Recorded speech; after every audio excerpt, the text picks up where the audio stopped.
Shalom Bapak Ibu Saudara yang dikasihi Tuhan, selamat datang kembali di dalam Bina Iman. Hari ini kita akan merenungkan satu tema, yaitu kasihilah sekawanmu yang bersalah. Bapak Ibu Saudara, di dalam hidup kita ada dua momen yang tidak bisa dilupakan. Yang pertama adalah momen yang menyenangkan kita, yang membahagiakan kita. Misalnya lulus kuliah, pertama kali pacaran, pernikahan, atau kelahiran sang anak. Momen kedua yang tidak bisa dilupakan adalah momen yang menyakitkan kita. Itu bisa berupa kecelakaan, penyakit, atau mungkin disakiti oleh sesama kita, dilecehkan, ditipu, dikhianati oleh sesama kita.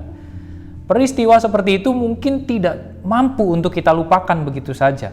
Kita bahkan akan mengingat wajah dari teman kita yang menyakiti kita. Kita tidak mampu melupakannya, apalagi mengampuninya. Lalu bagaimana saudara? Apakah kita harus terus menyimpan amarah ini di dalam hati kita? Apakah kita harus terus menyimpan dendam ini?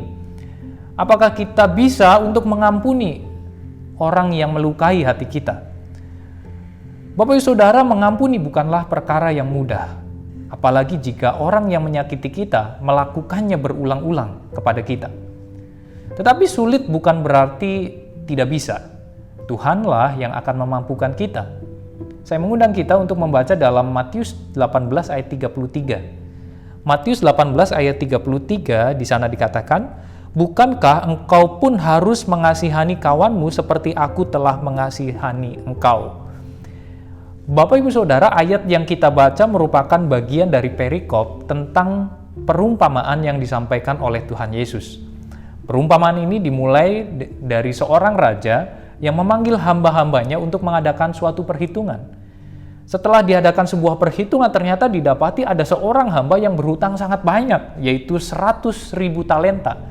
Kalau dirupiahkan, itu ada sekitar 2,4 triliun di zaman sekarang ini. Saudara bisa bayangkan dengan uang yang sangat banyak itu apa yang bisa kita lakukan? Beli rumah yang mewah, mobil yang mewah, atau mungkin jalan-jalan keliling dunia. Oleh karena itu sangat wajar jika raja sangat marah dan memberikan perintah supaya hamba beserta anak istrinya dan segala miliknya dijual demi melunasi hutangnya yang sangat besar.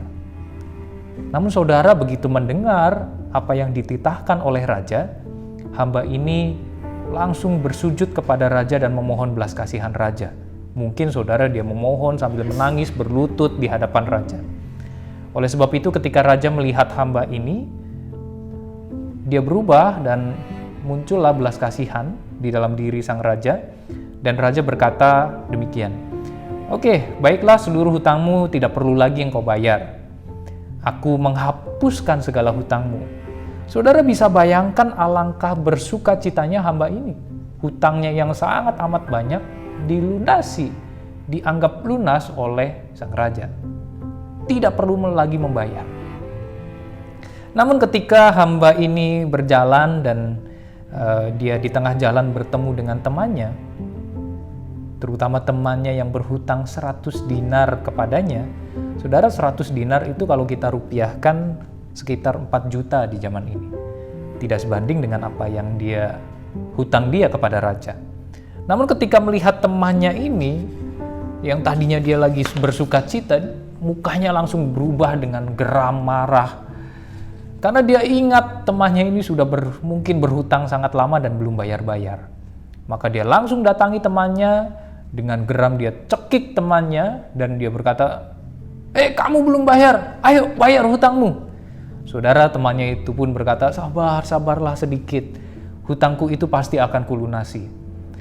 Apa yang dilakukan oleh hamba ini? Kepalanya yang sudah dipenuhi dengan amarah dan rasa benci, dia berkata, "Enak aja, sini." Hamba ini langsung menyeret temannya sendiri dan memasukkannya ke dalam penjara. Saudara, kisah ini merupakan kisah yang mungkin bagi kita geleng-geleng kepala ketika mendengar sikap dari hamba ini. Tetapi saudara, ketika raja mendengar apa yang terjadi pada hamba ini pun, bukan hanya kita yang geleng-geleng kepala. Sang raja pun bukan hanya geleng kepala, dia marah dan memanggil hamba itu. Raja itu berkata, "Hai hamba yang jahat, seluruh hutangmu telah kuhapuskan karena engkau memohonkannya kepadaku. Bukankah engkau pun harus mengasihani kawanmu seperti aku telah mengasihani engkau? Ini adalah ayat yang kita baca tadi. Saudara, melalui kisah ini Tuhan Yesus sedang mengajarkan tentang pengampunan vertikal dan pengampunan horizontal.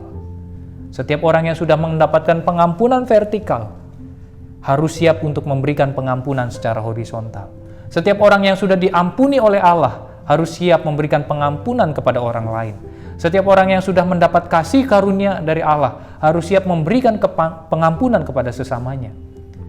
Bapak Ibu Saudara, sebanyak-banyaknya kesalahan orang lain kepada kita tidak akan pernah sebanding kesalahan kita kepada Tuhan. Kesalahan kita kepada Tuhan tidak terhitung banyaknya, sangat banyak. Karena itu Bapak Ibu Saudara, kunci untuk kita bisa mengasihi kawan yang bersalah kepada kita adalah terus mengingat betapa besar dosa kita dan terus mengingat betapa besar pengampunan yang Tuhan berikan untuk kita. Kita yang sangat berdosa diampuni oleh Tuhan. Karena itu sudah sewajarnya kita mengampuni sesama kita yang bersalah kepada kita. Kiranya Tuhan Yesus yang mengampuni kita akan senantiasa menolong kita untuk kita bisa mengampuni, mengasihi setiap orang yang bersalah kepada kita. Tuhan Yesus memberkati. Soli Deo Gloria.